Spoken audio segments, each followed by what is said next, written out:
అనగనగా ఒక ఊళ్ళో లయన్ ఉన్నది. అది చాలా మంచిది, కానీ ఊళ్ళో ఉన్న వాళ్ళందరూ భయపడి పారిపోతారు. ఒక పిల్లడు వస్తే వాడు ఇది తీసుకొచ్చాడు.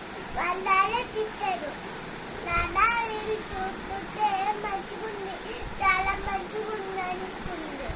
అప్పుడు దాన్ని కూడా పెంచుకున్నాంలే, సరేలా అనుకున్నారు. వాళ్ళేమో పెంచుకున్నారు. పెద్దగా వస్తే అది దాని మాటలు గుర్తుకొచ్చి లయను అరుగుంది. అప్పుడు వాళ్ళు భయపడ్డారు. డోర్ తీసి బయటికి పోమంటుంది. ఆ లయన్ లయన్ కాదు, నేను ముట్టుకుంటా, కానీ అర్థం చెప్పింది, మీరు ఇక్కడి నుంచి వెళ్ళిపోండి అంది.